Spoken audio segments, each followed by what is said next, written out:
Hey everybody, welcome back to the greenhouse. I've got some exciting things going on around here, at least I think so. I got my felt bucket bags. I'm excited to use those. My seeds are here and I'm excited to go over those with you as well. And also kind of want to know your opinion. Right down here in the middle of my greenhouse, it's kind of open and I have a couple more of the planter boxes, and I was just curious if you think I should put one in here going down the center to do more in-ground planting. So let me know what you think about that. But yeah, without further ado, I'm going to show you my felt bucket bags that I got for in-ground planting and what I plan on doing with them. So these are the 5-gallon bucket bags, or grow bags, I guess, and you just kind of pop it open sort of like this and then fill it up with dirt. You can kind of roll these down as needed. Like I think I'm going to do maybe some potatoes. I do have some seed potato starts over here. I'm just letting them get this kind of hard crust over them, and then going to let them chit out a little bit more. And then I'm gonna plant those in one of these, probably just one, just to see what happens. Maybe just get a small yield for potatoes. I don't need too many because we don't eat a lot of potatoes, but I want to give it a try. And then I'm also going to plant other things in these, like tomatoes and peppers. I do want to show you really quick what's exciting is I just noticed the other day, and I never thought was actually going to happen, is I have a cauliflower that has produced a cauliflower. So when I saw that, I was really excited. So I've got one of those growing. I just kind of used the cauliflowers to keep the hydroponic system going. And then back there, of course, I've got my overwintered tomatoes that have tomatoes on them growing. They seem to be hanging in there, so I'm going to keep those. But yeah, and then also let me know what you think about, I don't know how many seeds I'm going to plant as far as for in the hydroponics and then in the bucket bags. But I might be able to get away with just one side over here with hydroponics, and then take all these buckets down over here and shut off the water source to this side, and then do my buckets, my felt bags over on this shelf. Or if I'm just going to start them in here and then eventually move them outside when I don't think that they will get eaten. That's all the talking though. Let me show you the seeds that I got. Okay, so the seeds that I want to show you are going to be in my greenhouse and also in potted plants. So these are the seeds. I got flower seeds, and then I've got a bunch of peppers, tomatoes, tomatillos, and then a couple of free seeds. I got all my seeds from Baker Creek. And so yeah, let's just get right into it. I'm going to start with the flowers. I got these sunflower seeds right here because I'm going to put them in this area here, along with, I'm going to put them in this area here along with these evening sunflowers. These ones I'm hoping to be able to get sunflower seeds out of. I don't know about these, but I just really like the way that those look. I thought they were really pretty. And then I'm going to try these double Sun King tomato or sunflowers here. I really like the way that they look. And then I'm really excited about these right here. The Thai double blue butterfly pea. This here, it says that it's a gorgeous, huge double blue bloom that makes a natural food dye and soothing tea to calm the nerves. A gorgeous ornamental edible flower. So I'm going to try those as well. Those really intrigued me. And then I got these nasturtiums here, these Bloody Mary nasturtiums. Nasturtiums are also edible. So yeah, I'm really excited to give those flowers a try. And then now I'm gonna start with the peppers, and I'll just go over these one at a time. So these are the ahi sharpizza peppers. I may be saying that wrong, but these are a tiny pepper. They're harvested when needed in the kitchen. It has a distinct fruity citrus aroma and is equal in heat to a cayenne pepper. So add a little bit of spice, just a little bit, to my salsa. Next are the Quinoa yellow peppers. It says that they are a Brazilian pepper, tangy and sweet with just a hint of heat. One plant will produce an average of 100 little peppers and will grow up to 24 inches. So they stay, I don't know, I guess relatively small. They can be pickled. Ooh, that would be good. So I could try pickling those. These are the Puma Pepper. My husband just really liked the colorful variety on these guys.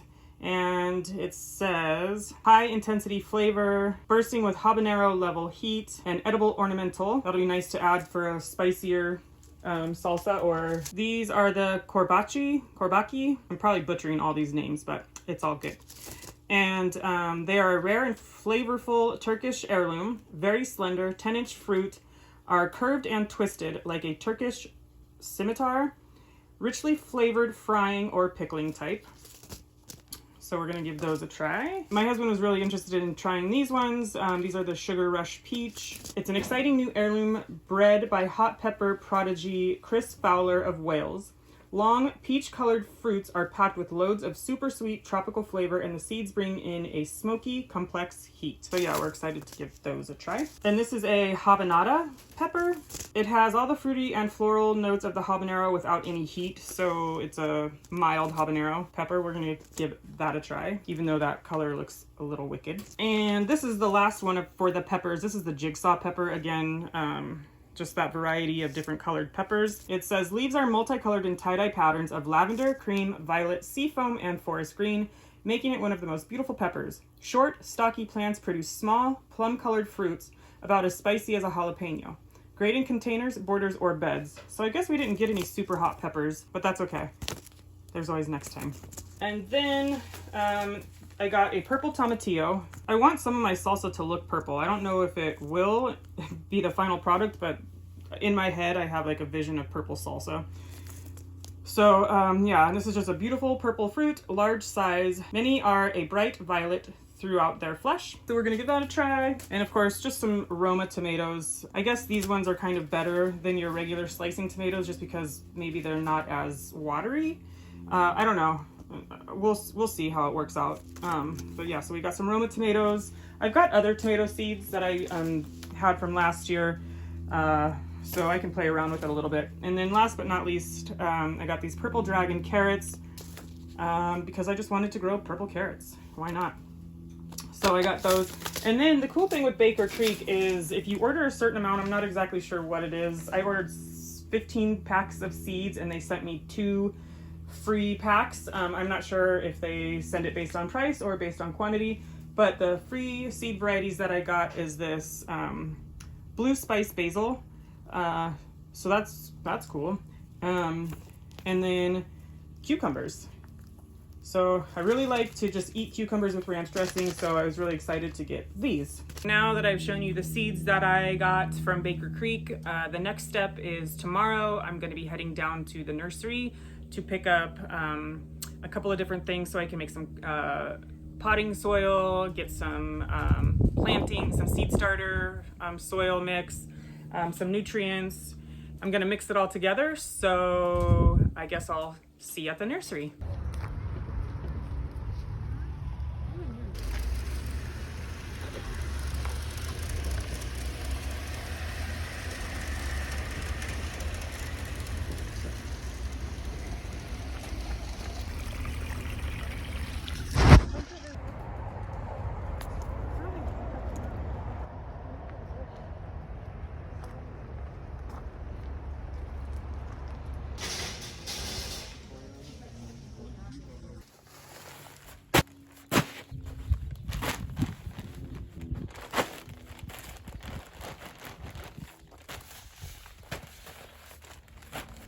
Okay, now that I am back from the nursery, let's just take a minute to look at the stuff that I got and kind of go over that. I got a bag of perlite, a bag of chicken manure, a bag of worm castings, some compost, and some peat moss. I'm going to do a ratio of 1 to 1 to 1 of the perlite, the compost, and the peat moss for seed starters. I'm going to stick it through this hardwire mesh cloth thing here into this bucket, mix it up really good, and then hopefully it'll be fine enough to use as a seed starter. And then when I make a compost, I am going to do the same ratios, but then I'm going to add in the chicken manure and the worm castings. I do have my own compost, but it is just nowhere near being ready yet. So yeah, I'm gonna do the 1 to 1 to 1 here and sift it. If it's not fine enough, then I'm going to find something else. This is pretty fine. I'd say 1/4 inch by 1/4 inch square, but it still might have too big of holes to let some of the bigger chunks go through. So I'm gonna get to doing my seed starting mix. I couldn't find the big bag of the peat moss until I was leaving. I was getting in my car and it was right there up against the fence, go figure. So I only found these smaller bags, so I grabbed 2 of these, but next time I know where they are.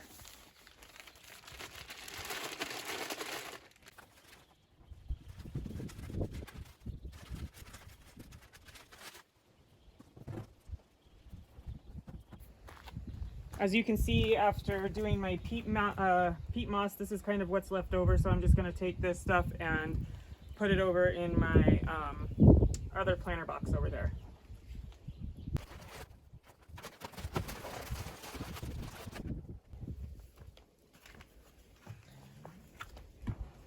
Next is my compost mix.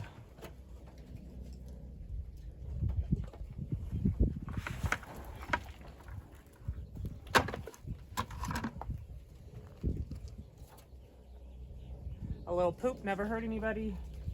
Let's see if we can get it in there.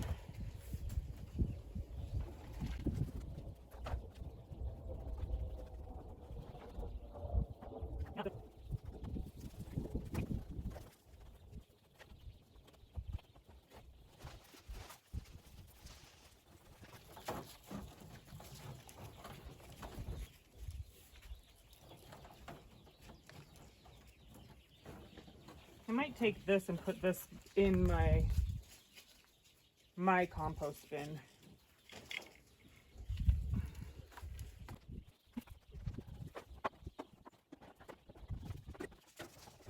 The last is going to be a 5-gallon bucket of perlite. I don't know why I'm sifting this, but I am.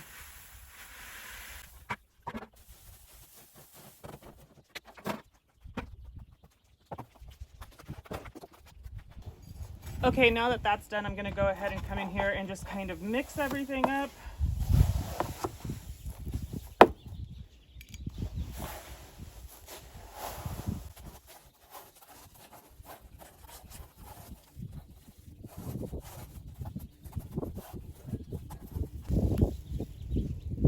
Hopefully that's not too much perlite. It kind of seems like a lot, but what do I know?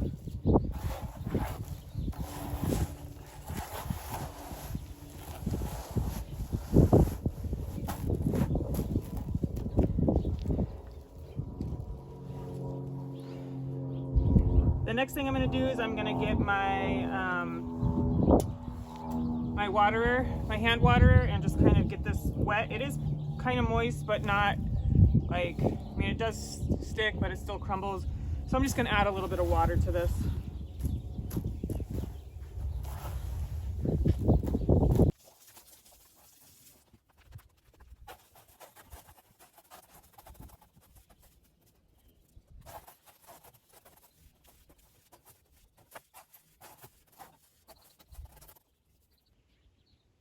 Okay, now that my hands are super dirty and my fingernails have dirt underneath them, I think it is time to go wash my hands. I have been watching a lot of Epic Gardening on YouTube. He's really knowledgeable. He's a fellow San Diegan, and well, quite frankly, he's not that hard to look at. So I really enjoy watching his videos. I think I've learned a lot. I hope to implement those things that I've learned into my own garden and greenhouse. Right now, there's just something about gardening that just kind of fills my heart with happiness. I don't know, I feel good every time I think about it. So I hope I can pour all that into my garden and make the best garden that I can, have the best vegetables grow, so I can make salsa and just eat really good food. So yeah, that is it for this video. I hope that you will consider liking, subscribing, and yeah, I'll see you when it's time to plant. Bye.